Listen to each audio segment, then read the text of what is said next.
when I was in the ambulance, I kind of started fading out. And man, I prayed and I said, God, if you spare my life, please, if you spare my life, I will be a better dad. We are here, and I don't take that lightly.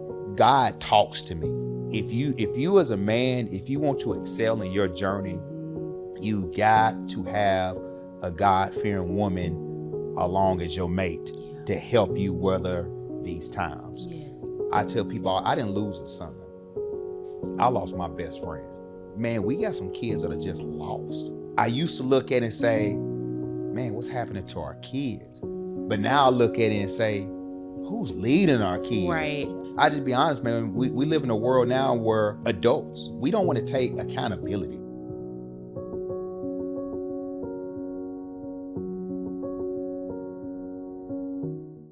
Hey everybody, this is Little Sister Chris and your grief therapist.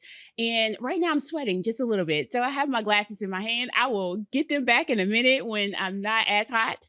But I have two co-grievers with me on the podcast that are very special to me in my life, in my family. This season has been the most pivotal season I've had thus far, because who I get to talk to on these episodes are people that I have really good relationships with, that I've known for several years. And in this situation, you will know that Juan grew up with me and we were neighbors, and he also knew my brother. So it's amazing for me to have him here, that we're grown. We're grown now. We're grown. We moved into the neighborhood when I had just turned 11 years old. Oh, So wow. that was over 30 years ago. Yeah. Over 30 years ago. So that is a part of our history here, moving there, and also being rare in that neighborhood too. Yeah. You had been there, but it was rural when you were there. Yeah.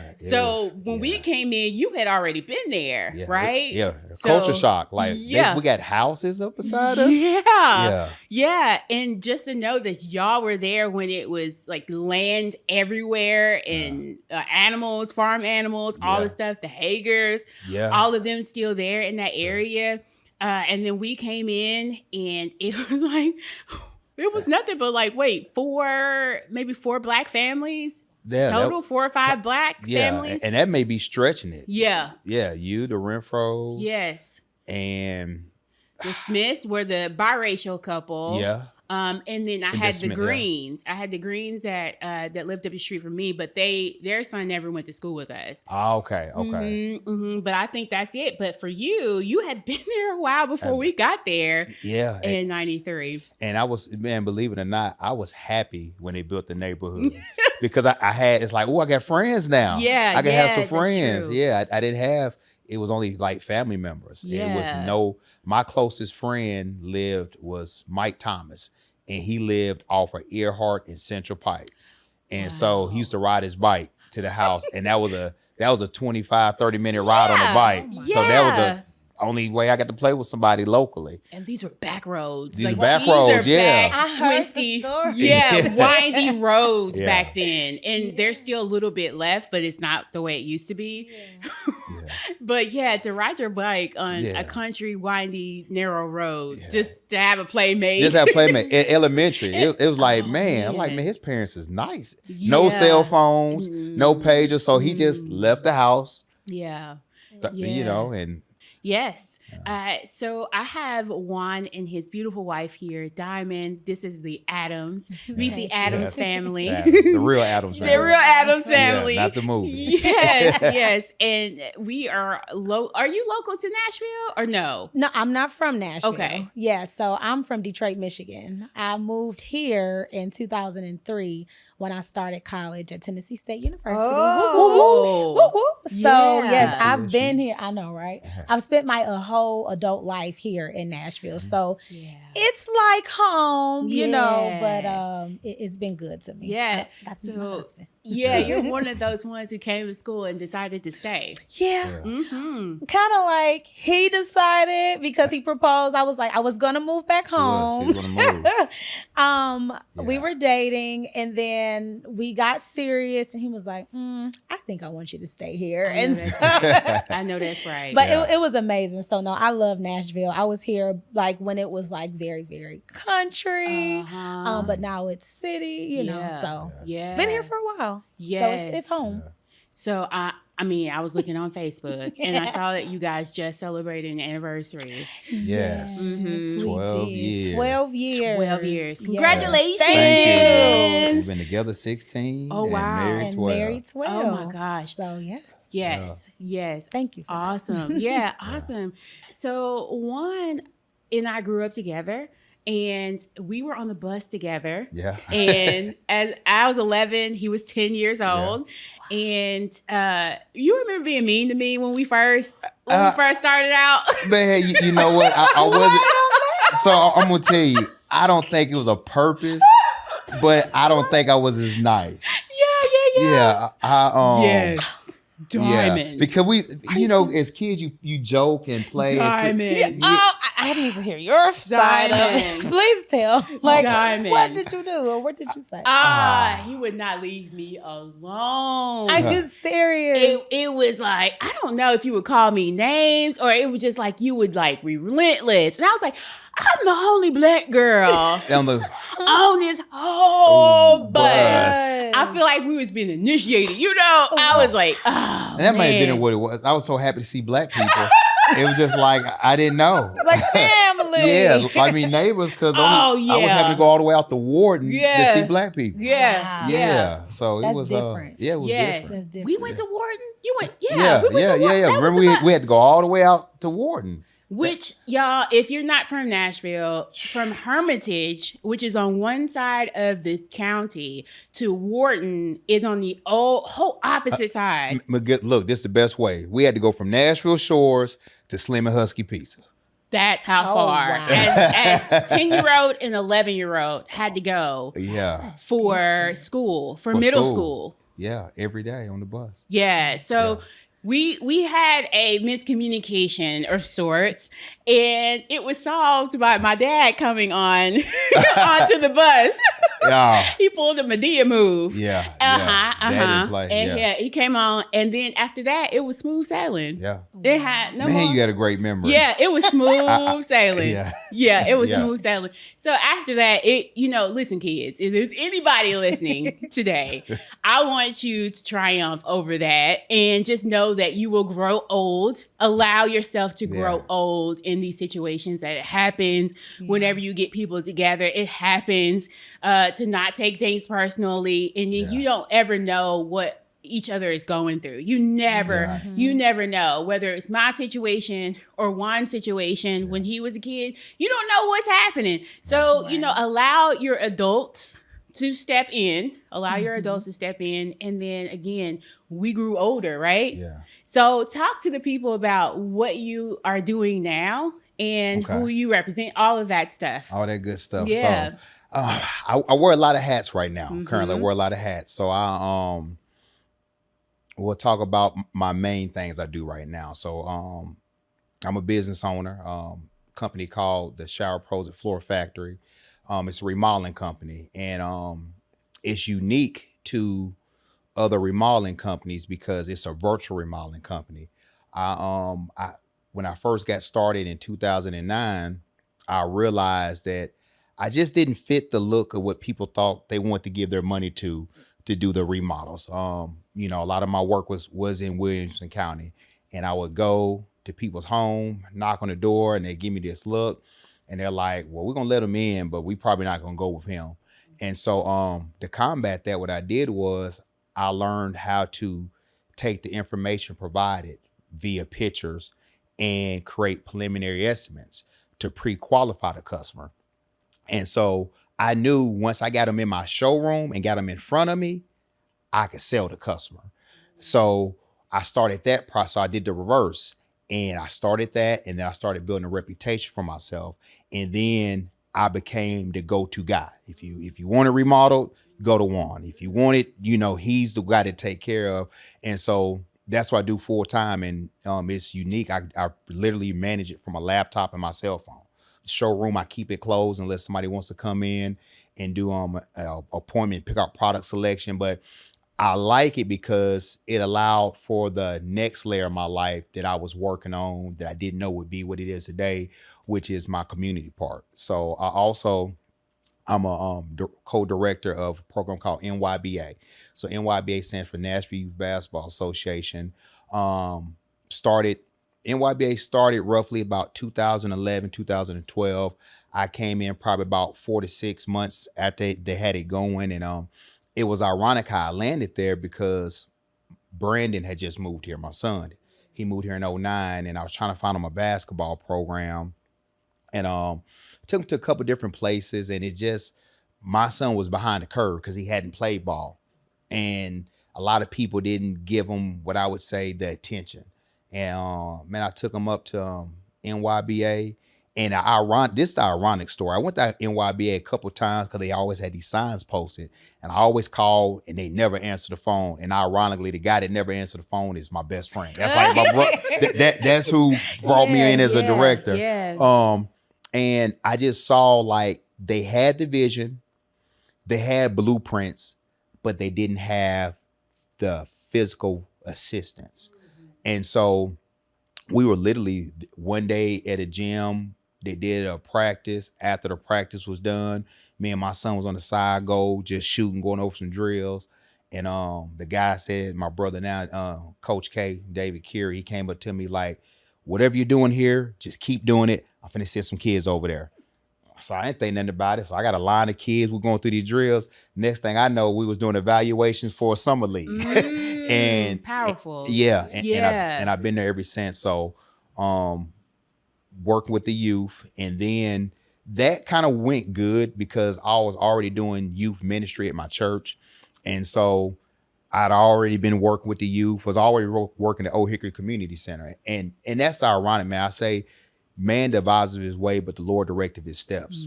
When I was at Old Hickory Community Center back in 2009, 2010, I wanted to grow the program. And I said, man, we ought to put out signs. They told me I couldn't put out signs. I wanted to set up a sign-up station because we had like 200 some kids sign up in football. But when basketball season would start, we'd only have like 30, 40 kids. And I'm like, what's the disconnect? Yeah. Why are y'all not putting a big emphasis, like, forget the football and the basketball, keeping these kids busy? And so God was like, man, just be patient, man. Like, I'm going to give you a platform through NYBA to do everything you want to do and do it with them. And so that's the community side of it.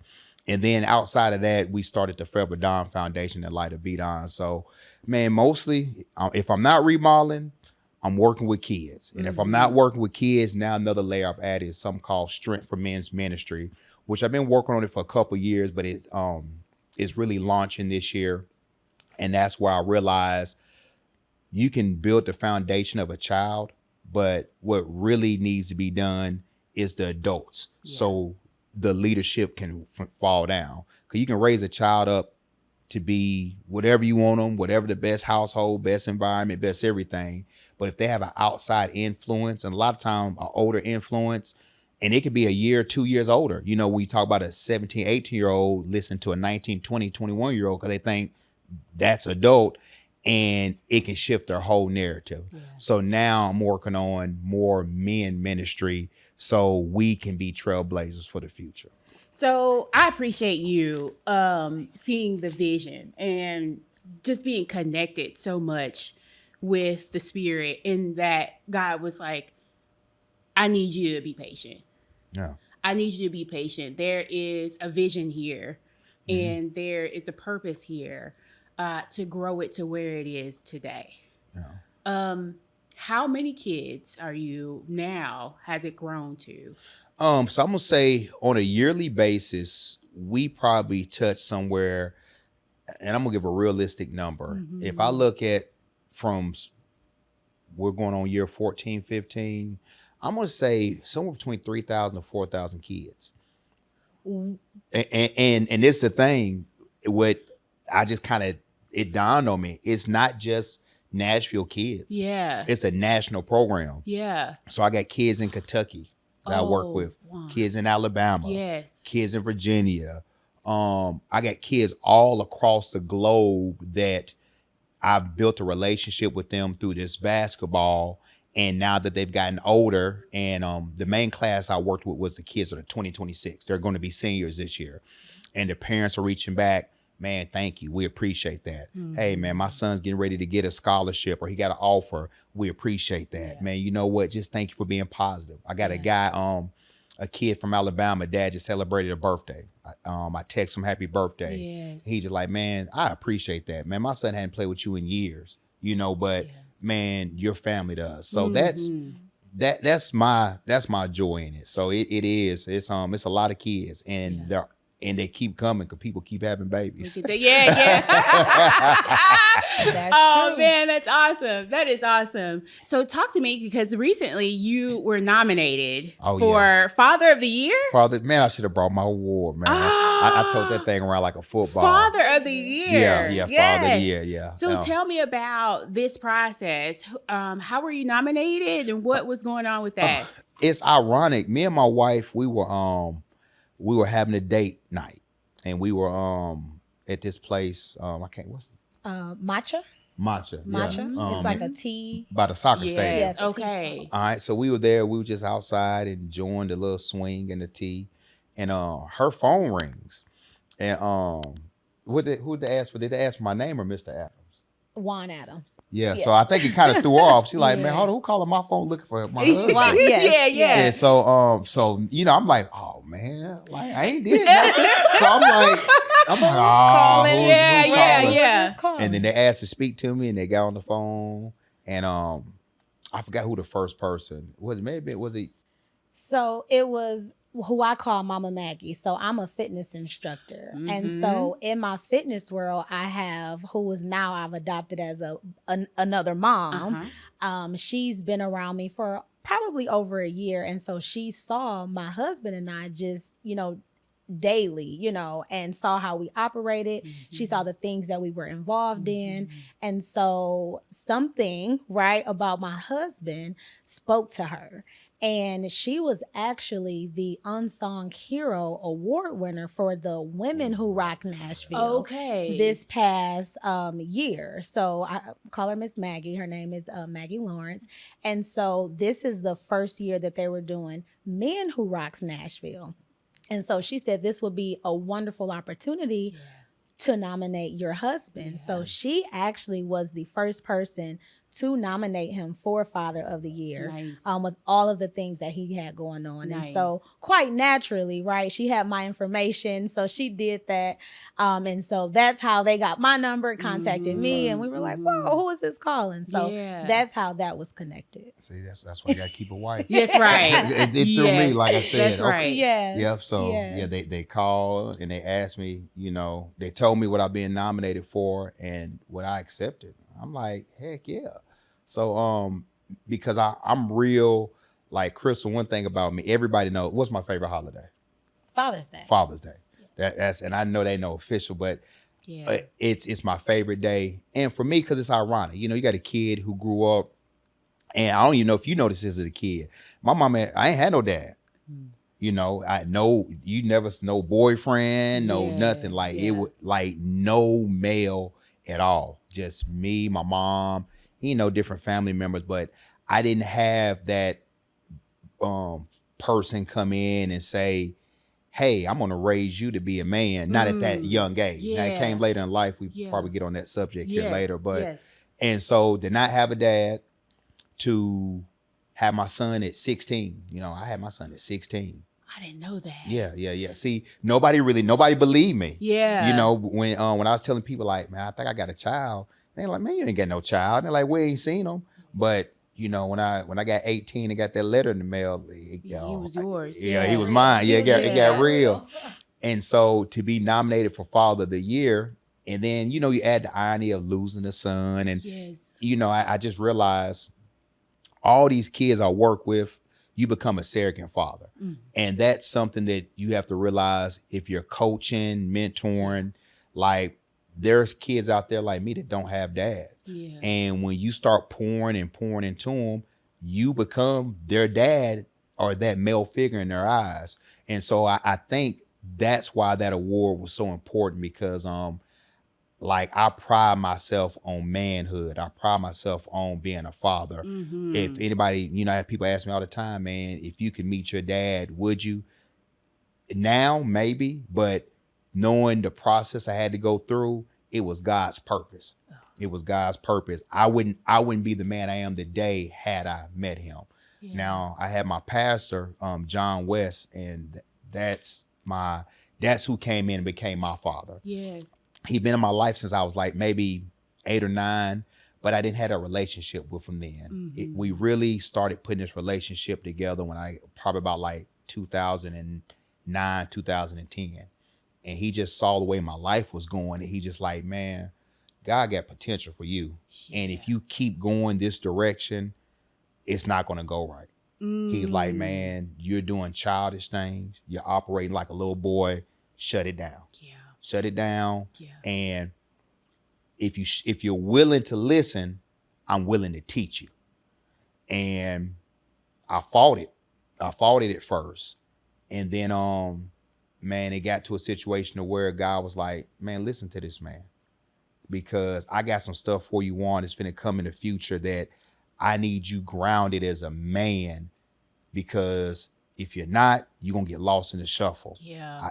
I'm going to take your son from you. You're going to be a husband. You're going to I'm going to give you a little girl. I'm going to bless you in these different avenues, and I need you right first. So that award, like when I say, I'm going to post something when I leave here today. Yes. Like it's real big. Like that was, if I don't get nothing else, that did it for me. So that's why that was big and important. And it was the first inaugural, you know, and then they yelled my name. And then right after that, Jelly Roll won his award. Yeah. So, you know, I'm like, you can't tell me nothing right now. Right, right. Yeah, you can't tell me. And I also want to say, we have a daughter. She's 8 years old. She'll be 9 next month. And I believe, from a different lens, you having a daughter, right? And you having to put on a different type of shoes, being a girl dad now, like that's another, it's different, right? With everything that we've experienced, everything that you've gone through, I do believe you being a girl dad as well has put you in a different light mentality, and how Pastor West, you know, is your father, and he guides you and push you to, how you said, your future are now with Dakota. I think it's transformative, and to see your journey throughout fatherhood. So to be able to get that award, be nominated, win the award, you know, it's a lot. It's a great testament to the growth and the natural father that you are naturally, as well as in the community. So I'm so come proud on, come on, I'm so proud of you. Come on, help me. Hey, pray for everybody who is looking for help me. And let that be this help me right here, this situation right here. I'm so proud of him. Yeah. Yes. I'm so proud. And it would, and the way they had it set up, like, shout out to Women Who Rock Nashville for setting up this, like, when I say a impeccable event, like when I say it was like, I thought I was at a Grammy, like the way they had it set up. Chris, it would have sucked if I wouldn't have won. Man, I was telling my wife, I'm like, man, I would have had to, man, everybody walking around. I said, if I wouldn't have won, man, that would have sucked. Like, I told her, I said, man, I would have been ready to go. Oh, my goodness. Oh, my goodness. So I'm glad we had to go that route. So super proud. So super proud of you, because the growth in you that we've seen over the years. Yes. And I will never forget the time my dad and I were in Opry Mills Mall. This is years ago. This is after your recovery. Okay. And you had talked to us about your medical stuff that you had gone through. And I believe you were right. I can't remember my timelines, but I remember maybe you were already married or on your way to being married. I can't put them together, but I do remember, maybe those are two different incidents, but I remember us asking you, hey, are you going to have any other children? And you're like, nah, I don't think so. I don't think we're going to have. And then they say, I know it. You married and you had your baby girl. Yeah. And I told my dad, I was like, Juan, remember that time he said he wasn't sure if he's gonna have any more kids? He got a daughter. It was it was so nice to see, and he was so happy because I'm telling you, even though we did not get to see each other as much, we see each other periodically or just run to each other. Like my dad would ask about you. And we would just pray for you, just in your journey, just pray for you. Because again, like our community, our little neighborhood was a neighborhood, right? Yeah, that's what I was telling her. And we were so much playing together. We were in each other's house and in the neighborhood, just free, not worried about anything. Nobody was dangerous to anybody or anything like that. So Juan knew my brother and also played with him as well. And my brother didn't care about age at all. He could play with anybody who's way older than him at the time or someone who's younger than him. He didn't matter. It didn't matter. It didn't matter. Yeah, out there roughing us up on the man. Sideline hit. Yeah. I'll never forget it. Yeah. We played two-hand touch, but if you ran up the sideline, you were allowed to get tackled. Oh my. Man. Yeah. I think I think when you're talking, I saw y'all at the mall. Mm-hmm. I'm trying to think it may have been earlier. So the floods happened in 2010. 2010. I'm trying to think anything. The only thing I can think of that we may have been, because I hadn't seen y'all in a while, is me getting shot in the face. That's what it was. That's what it was. Yeah, That's what it was. That's what it was. And even though it happened, like I said, it happened in 2003, but a lot of people, I was in my college bubble. Yes. So I hadn't seen a lot of people. And then after I kind of got to college, moved around. Yeah, that's what it was. I remember. Okay. Yeah. Exactly what it was. Yeah. And we were just thinking, how in the world did you survive that? Because it was very delicate. Yeah. But I tell people, but God, it's ironic. And I show people this, the bullet went in right here. Yep. And circled through my face and came out my neck right here. And it was the irony, I get shot in the face, boom. My life is spared. But so the story behind that. So let me tell you, this is about the Father of the Year, the story behind that shooting. It happened, and after it took place, where I was at, I got up, I grabbed the mirror, I'm looking in the mirror like, man, what just happened? And my guy like, man, you just got shot in the face. I'm like, where?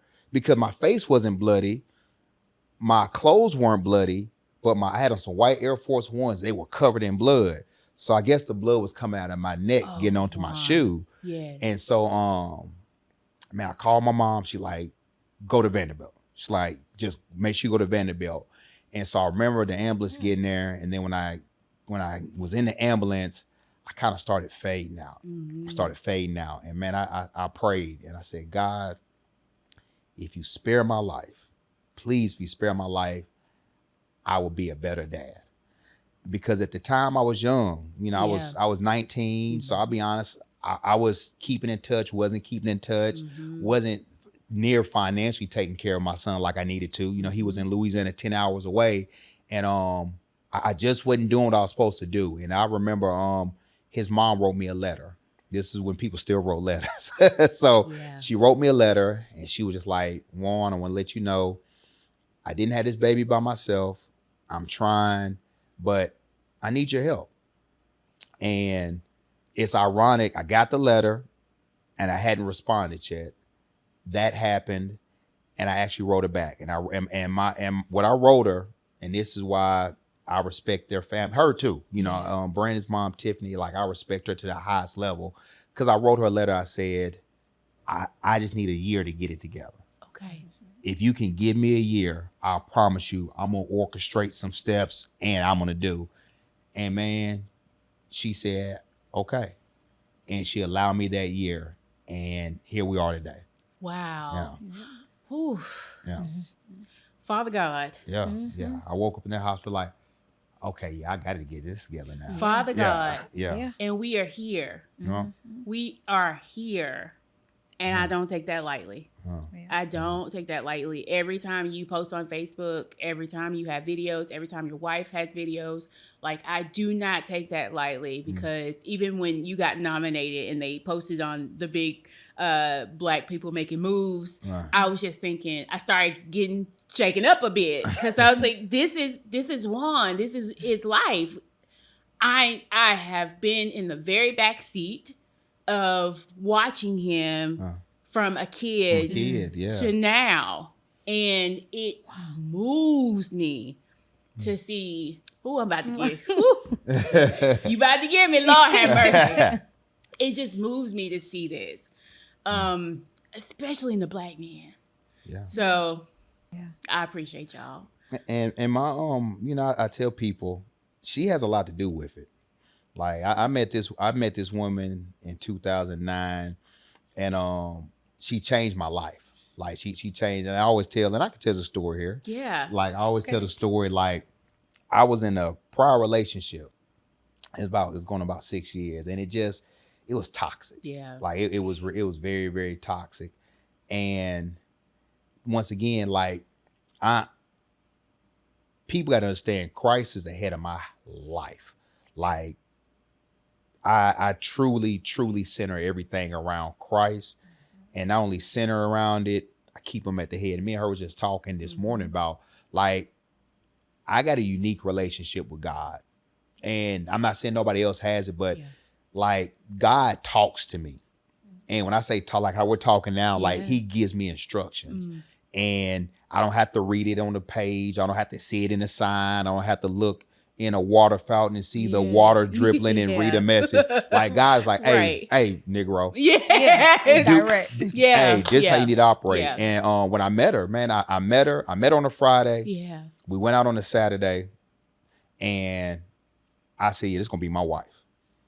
Amen. Like and I told myself, even if she's not my wife, man, those couple of hours with her were way better than the past 6 years of my life. Look at that. Wow. And I like, and it opened up a light bulb, like, that ain't it. Yes. And more so opened up a light bulb deeper. God showed like, bruh, I got greatness for you. Even if it's not here, which I'm glad it was, like, man, you don't got to live your life like that, you know? And once again, I'm not saying I was the perfect person, but when God has something for you, he'll start moving and shifting things in advance. Yeah. And we can't always think that it's going to happen immediately. Like sometimes we think God is a genie. Like, okay, God, I'm going through this. Let me pray to you, God, deliver me from this. Yeah. And then it don't happen. And we're like, man, nah, like, you know, if in the Bible, like sometimes it took things 40 years. Yes. It took things a whole generation. 20 years. Yeah. Abraham having kids, took him 80 something, you know, so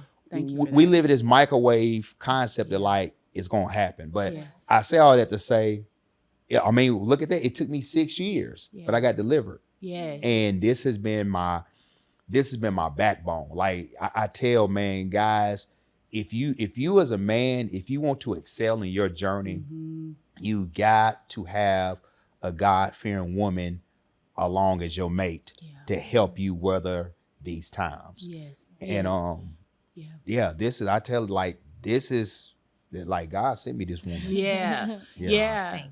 So tell me about, because I am a grief therapist, and I work with clients, and there is no literature at all about how to support a grieving spouse in a way that is like you all, where you have a son, your bio son, and you're considered step parent. How to support a spouse in that arrangement. I have clients that have gone through this, and their spouse is not quite understanding the grief. They're grieving too because they're a part of the child's life, but there's a difference. There's a different grief. but I can't find any Right. literature to help families. So it comes more from peer support. It comes more from just hearing other people's stories. So how did that work in your household with the death of your son? I'll speak from being a bonus mom, right? First, I want to say I was so fortunate to have Brandon in my life. He literally gave me the first experience of being a mother, right? And I was young at the time, and so let me back up. I will say to see the joy that Juan had for having a son and being so young and navigating the world and life and family and starting a career and navigating his son coming, from Louisiana to Nashville and seeing that foundation of their relationship. And I was fresh, right? That was 2009 when we met, right? When we started dating.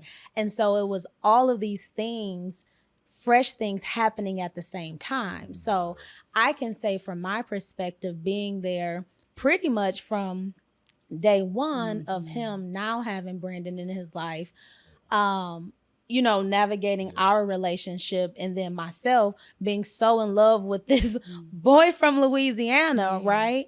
And so I was able to have a front row seat in seeing him being a father, me having my first experience of being a mom, not really we were dating, so I wouldn't necessarily put the mom title then, but then you go years later and building a relationship and understanding that Juan is a God-fearing man, I'm a God-fearing woman, navigating the life and growing and seeing 2018 come and seeing the transition from fatherhood to now losing a son, myself losing a bonus child, me being a bonus mom.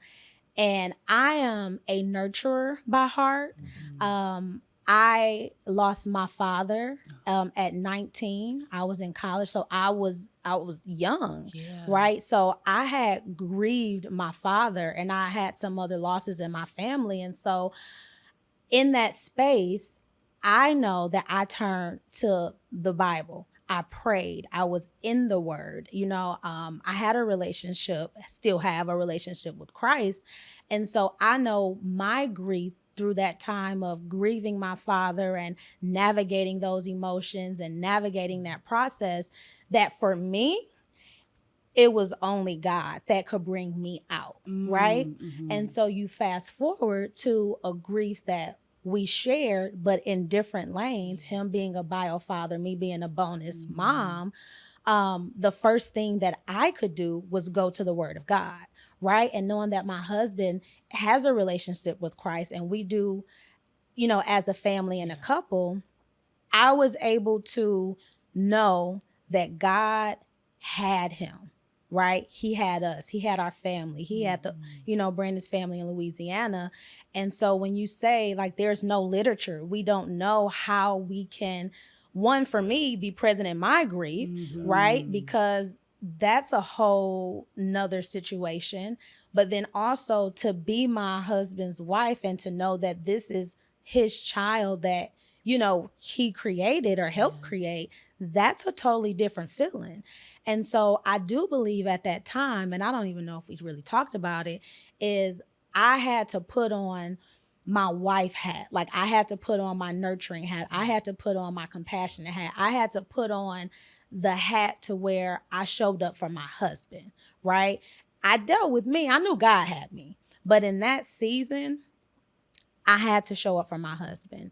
And so in doing so, that's praying for him endlessly, day and night. I prayed over my husband. I prayed with my husband. I had our village pray for our husband.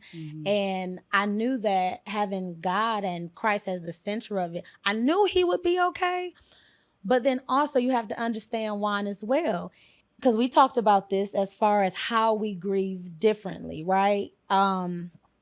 If I can speak for you, he is he's an action man, right? He likes to stay busy. And in that season, I don't think I've ever saw you just like sit and rest, or sit and, nothing stopped. deal and process it. It didn't stop. Like it didn't stop. Like, I mean, if I will, like he did a whole remodel of the house we were in, and while paying for the funeral. While paying for the funeral. While planning for a funeral, for Brandon's funeral. And in my mind, I didn't understand it, but I knew I had to support his movement. I knew I had to support his vision and what that looked like at that time, because I was out of it. I was sick. I was crying. I was not understanding what was going on like then, but I dealt with that privately, and that's a whole nother layer of, I spent years kind of dealing with my grief privately, to be there for my husband. And for those that, were around us at the time and still today. So I feel like, honestly, God has brought us through it. He's been my foundation and my anchor so that I could be strong for Juan in that space. And I also believe being a support, because we were able to create the Forever Bdon Foundation, in light of Brandon passing. And so while I say he's active and his grief might be, let me continue to show up for the people around me. Let me continue to build this community with our NYBA program. And that extension was the Forever Bdon Foundation. And I saw him not only create it, but immediately we had, anti-gun violence tournaments, basketball tournaments, back to school. Like, he went full force in the community.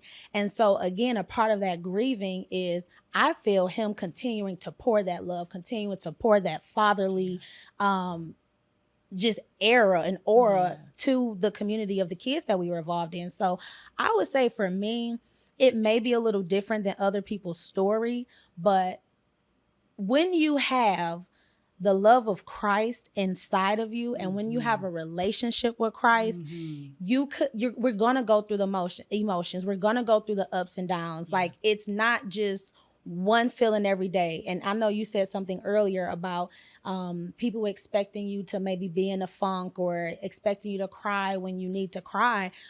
I am a crier. I am so emotional. Yes. And we're different. And I feel like we could balance each other in that way. You can cry for me. And I have many a times. I really, really have. And prayer works. Prayer changes things. And knowing that we can pray together, and knowing that I can see you when you don't see you, and I know when to show up, even when you're being strong, and even when you're going. It could be a small thing that you may do, or a look that you may have, or something you may say. And I'm like, okay, let me transition this conversation, or let me step in and be a strong man, or let me, do the thing that I know he will do, but maybe he doesn't feel like doing it, and I would just step in different spaces to relieve whatever that thing is at the time, right? And so it was just understanding you, knowing you, and being, really, it really, really was. And just knowing that God put us together. Like, we have conversations all the time. Like, we say our relationship is and was God ordained. Nothing but. From day one. And so knowing that I have a charge, as a wife, as his best friend, as his helpmate, to make sure that my husband is okay. So whatever that looks like in the moment, in the day, week, year, I'm there to support him. Even though have my own grief, my own experience, my own way of dealing with it that I could talk about. But the question was, how do I help, my spouse when he's grieving? It's just being there for him, praying over him. And also telling you sometimes, rest or catch a beat, or like you say, you don't like to hear, but not, are you okay? But like, how are you feeling today? When certain holidays or birthdays or things come around, like, how are you feeling? you know, and just being there. And I just overly love on him. Even, just words of affirmation, because it could be a day where, I don't know, he may not be feeling the best. He may be in a grief spot, but I make it my duty to give you words of affirmation, and it's to continue to uplift you, even when that may not be the moment. But one moment, hopefully, I don't know, I've said something or did something, that helped you in the moment where you could have been processing whatever you were processing. So that's that. Yeah. Thank you for that. And in your grief, which you said you had lost your father at very young, and then seeing Bdon and the very long process of all the things about Bdon. What did I know you said you more kept yours and cried and all of that.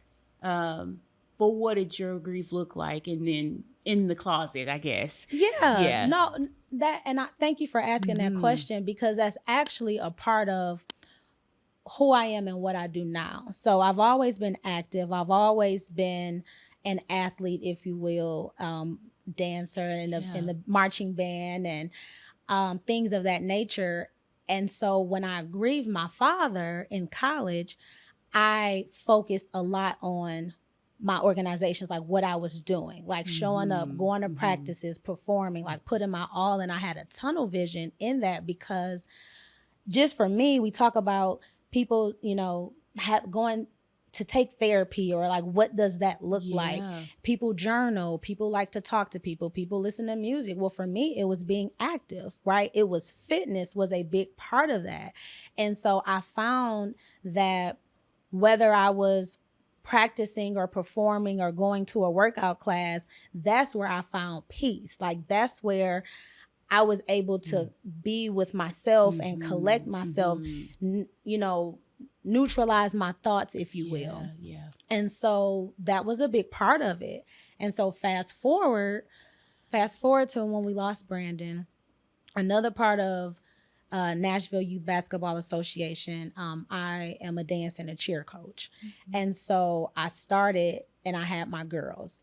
And I will never forget, when he passed, I was not going to do another season. I thought that I needed time to process. And so I do remember, it's a couple of things. I remember two of my girls coming up to me, and they was like, are we dancing this season? Are we coming back? And we were in the hallway of McGavick, and I broke down. I said, I can't, I didn't feel like I had the capacity to be able to show up for the girls, let alone show up for myself. But they were my reasons for a long time. And so they knew why I broke down. They are still a big part of our life and our journey. And I feel like our healing as well. And so I looked at them and I was like, wow, okay, they deposited something into me. And so that was a part of me processing my grief, to say, continue to show up, continue to pour into the youth, because that's what they need. That's what NYBA does. We pour into the youth. And I'm on the girls sector, while, my husband and, boys in basketball and girls as well. But I was strictly for the girl youth. And so I showed up. I did that season, a couple of months after Brandon passed. And while I was still grieving, I was still crying, I went through anxiety, I went through all the things.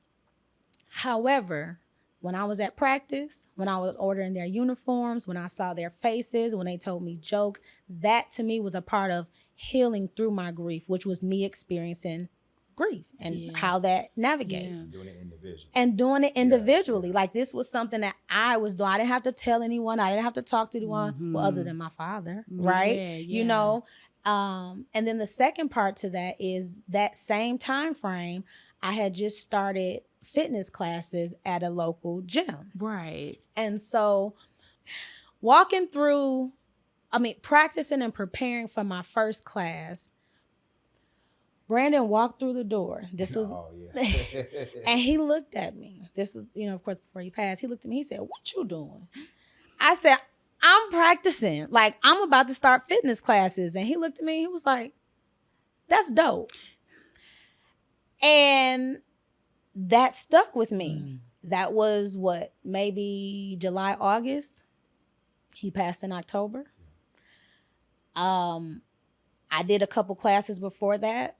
I did not want to continue. I may have took a little time off, but then to transition into that, we talked about how did I deal with my grief.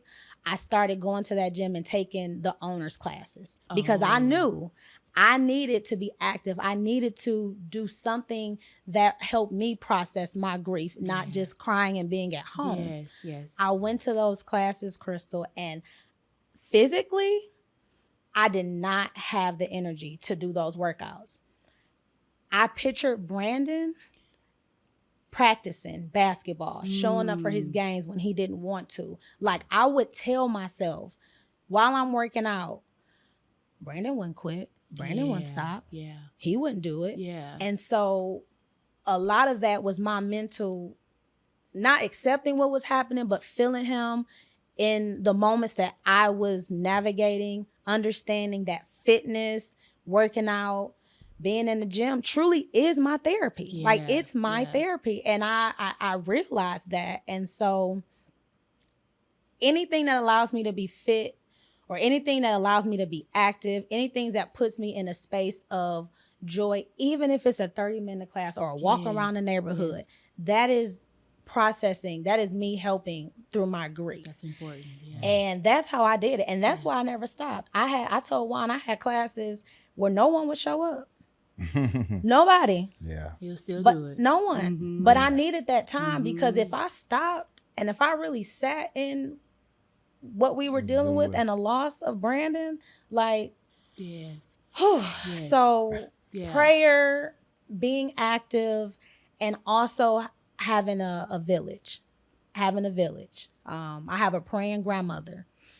And I have a praying grandmother. And so other moments where I would feel like it's just too much, or who do I talk to? And believe it or not, I mean, there were times where I wanted to talk about it, but talk about a bio dad and a bonus mom. I wouldn't come to you necessarily on those moments where I was feeling it. I wouldn't, because I was being sensitive to Juan.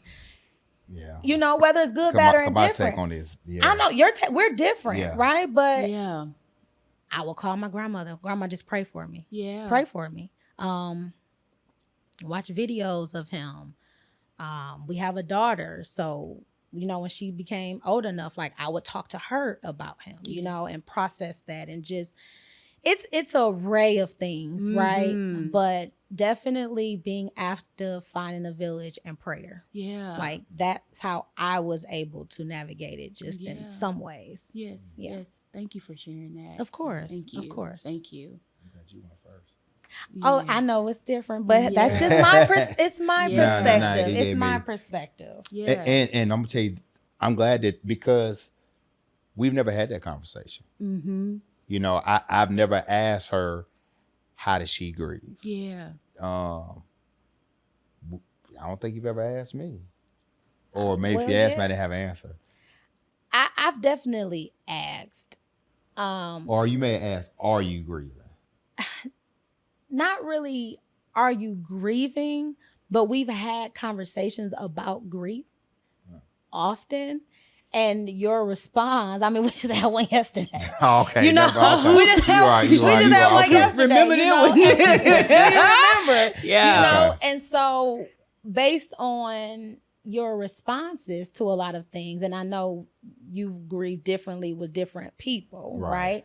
Even from the beginning, like, your responses to how you process grief, I was able to, whether it was right or wrong, gather some type of conclusions of, and then you at times would voice it, whether you knew you were or not, right? So but that's Yeah, I'm learning. Yeah, learning something. Learning, yeah. Sure. This is what this is why I love what I do, you know, on a daily basis with clients. They learn things, you know, that they have not. And it's funny because you're with them all the time, right? Yeah, So you have conversations all the time, but then, you know, as an outsider, I'm able to ask these questions that you normally would not have or thought about, right? Yeah, that was a good question.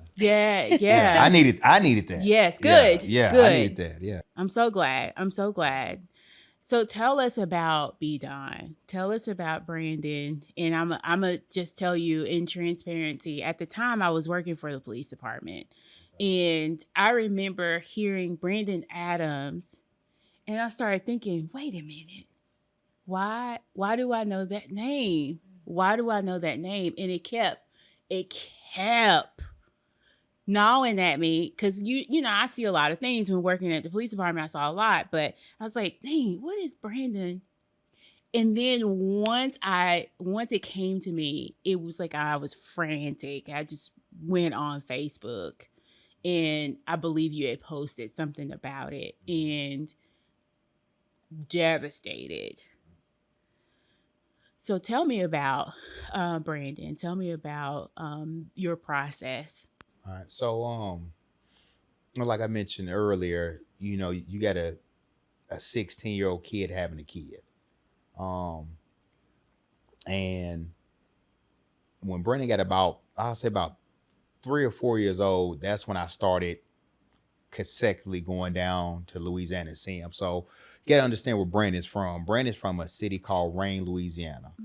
And Rain, Louisiana is one of those things that if you pass an exit, you've passed the whole city. Oh, you know, small. Very, very small. I think during that time they may have had a population of maybe 10 to 12,000 people. Wow. So, you know, at the time they didn't know Walmart, one gas station. I don't even know if they even had any fast food restaurants. Like, it was very, very small knit community. And so I used to go down there very often to see him.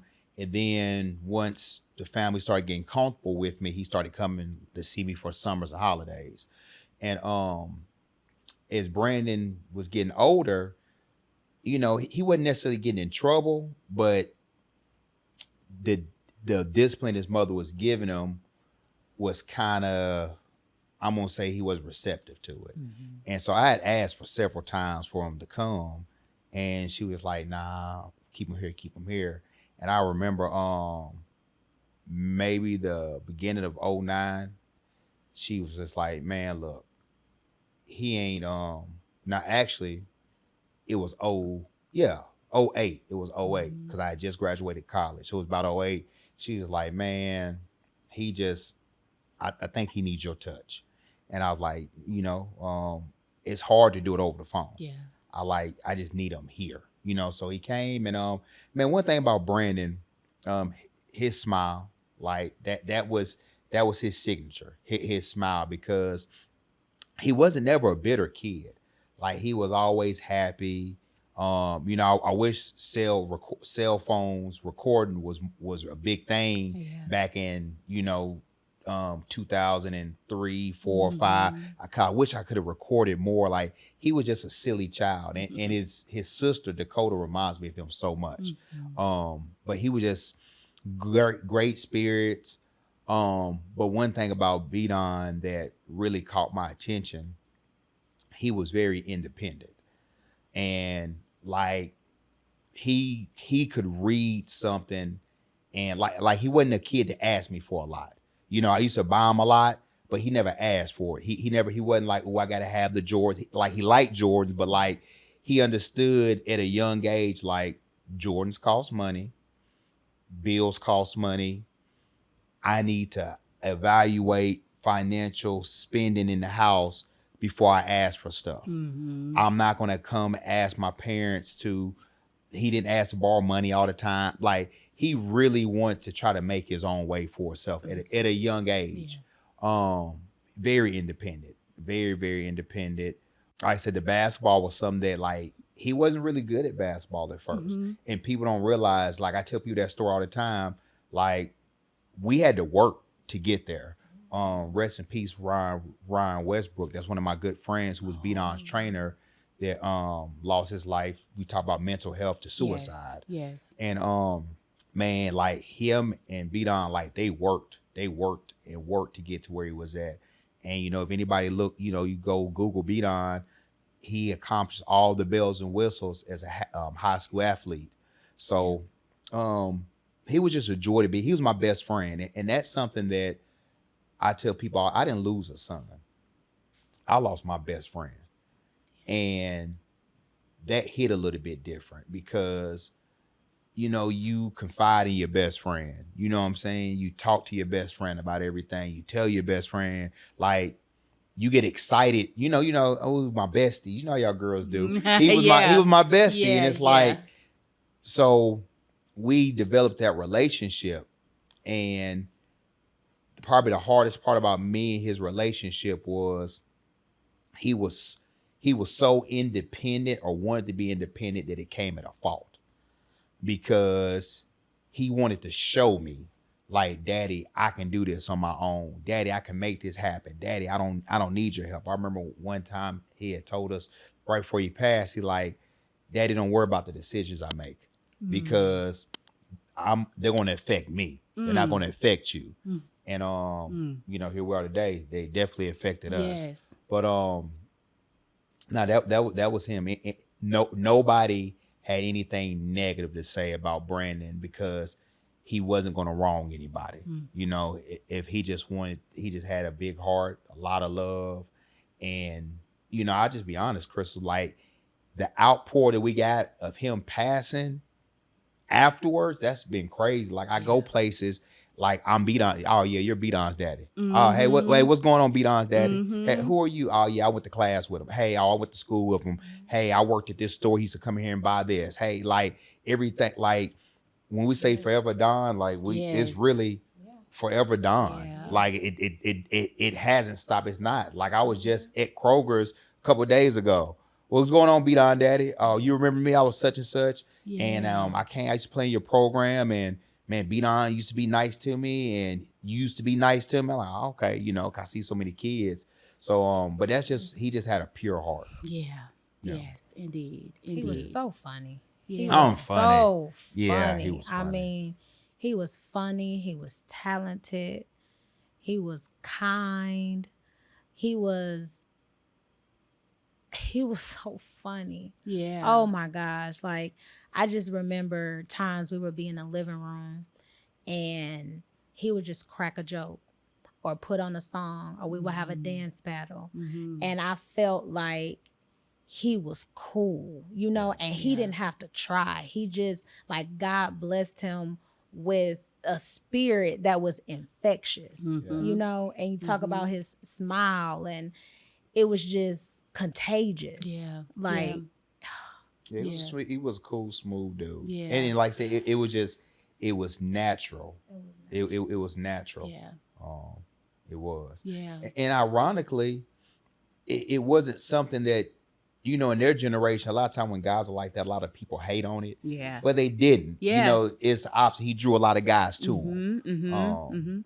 Yeah. I saw you jump right into action, and you've been on the news before several times, right? Yeah. To talk about gun violence, to talk about just the process of all of that, especially being that Bdon was young, and where we are really in our city, in Nashville. Can you tell me a little bit about why you felt that was something that you needed to do, to go to the news and have conversations with? Oh, definitely. Yeah. Because you gotta understand the scenario. You know, a kid that's played ball his whole life. Yeah. He's had structure his whole life. He's had, you know, not only does he have a married father and his biological mom married, but so he has he's had two of everything. You know, multiple grandmothers. Like, he's always had an abundance. I mean, we even gave the boy 2 funerals. Like, you know, he's always had an abundance of love. And so for him to go from this kid to getting murdered in 2018, that October, and it wasn't, it's not a secret. It was a drug deal that went wrong. Yeah. Something he knew nothing about. He tried to explore in a lane, and that lane went wrong, and it ended up resulting in him losing his life. And that really opened my eyes to nobody's excluded. Brandon didn't try to shoot back. He didn't try to fight back. He just tried to put the car in drive and save his life, and he still ended up losing his. And what it really, really, really locked me to focus on in my city of Nashville, that, man, we got some kids that are just lost. Yeah. We've gone to trial and everything, so everything's public record now. Like, one of the kids that pulled up with the kid that shot my son was still in the car while he's shooting at the car. So I started realizing these youth don't have any regard for life. For life, yes. But we say it's the youth. But how can the youth have regard for life if the adults don't have regard for life? Because we look at the youth not having regards for life because they may be taking one. But the things that you put your focus on can show you don't have regards for life. You know what I'm saying? When you have these older men who are still sitting up, being taken care of by mom, still at mama and daddy's house at an older age. And that's no knock to somebody who chooses that, but where's the man? Where's the, hey, you know what? I need to leave this nest and start trying to build a foundation. You got men who half want to work, they don't want to keep a job. Yeah. Woe is me. Everything is a fault. I don't have this because of this person. I'm not achieving this because of that person. Like, it's really a disconnect. So if those are the men that are leading these youth, then where's their structure at? So now what do they learn from? Social media, other peers, YouTube, things they Google search, music. Yeah. That's where they learn it from. And it's not that they're not going to hear and experience those things. That's fine. But who's a responsible adult? Who's a responsible man to say, hey, hold on. Nah, I know you saw that on YouTube, but that ain't real life. Hey, I hear you listen to this music, but that ain't how that ain't how it really go. You can't just hop out the car and shoot somebody that you got a disagreement with. Right. Hey, you do know if you tote those kind of guns, like, for one, those illegal. You're not old enough. They don't sell those in the store. Like, you can do some fed time for that. There's nobody that is taking that charge.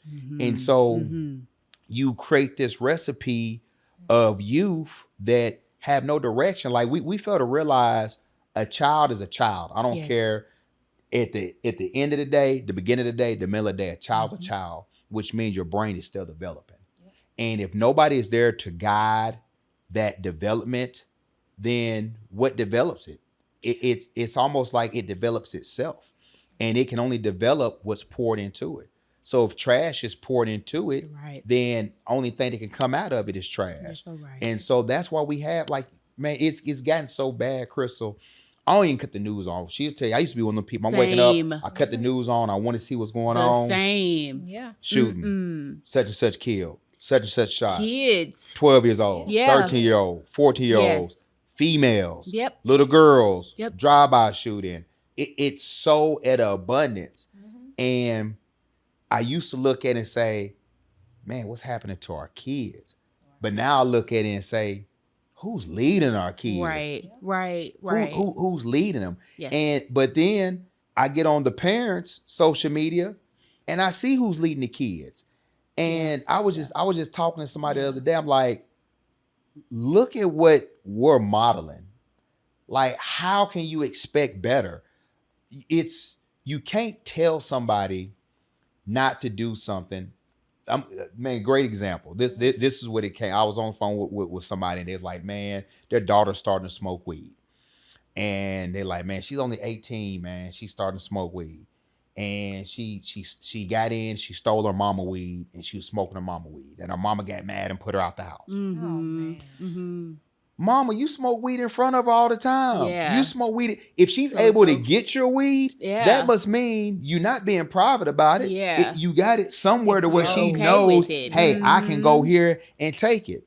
And so she's smoking, and you looking at her like, what do you mean? Why are you looking at it like that's what you modeled in front of her? Yes. You know, so you don't get to do something wrong and then dictate the outcome or the consequence of it. You can't plant a seed and then decide how that seed grows. Right. Like what it produces. What it produces. Yes. You can't. Yes. And I just be honest, man, we live in a world now where adults, we don't want to take accountability. Mm-hmm. We don't. Mm-hmm. It's somebody else's, and this is the reality, Crystal. And I tell people this, it's not going to get better. It's not. I've shifted gears. I used to have this mindset, I want to save the world. Right. I want to save. The same. You can't. The same. Yeah. You can't. Now I'm on a rescue mission. All right, you know what? This building just got bombed. It's this many people in the building. Right. Oh, he's already dying, man. Okay. Oh, you just got a hurt arm. Okay, let me get you. Okay, yeah. Oh, nah, man. All your arms and legs blown off. Nah, we got to leave you. Okay, you just got to scratch. And it's really, you really have to go on a rescue mission because you can't save everybody. You're so right. You can't. You're so right. And it's sad, but that's been my shift. That's that whole strength for ministry thing that I got rolling out. Man, it's crazy. I can post something about me and my wife eating a taco somewhere, and I can get 100+ likes. I can make it as a reel. I can get 1,000 views. But then I post something about, man, who wants to encourage their manhood journey? Come on, Juan. And then I get 4 likes. Yeah. You see what I'm saying? No, and it's like, but that is where our society has gone. Yes. And I just tell, man, my pastor said, man, just put your seatbelt on and strap up for the ride. And I'm right there with you. Because it's going down. I'm it's right there with you. And that's what we say a lot about when things happen in this world and you feel so jaded to look for the helpers. Yeah. And you all are the helpers. We in this room are the helpers. We're the helpers, yeah.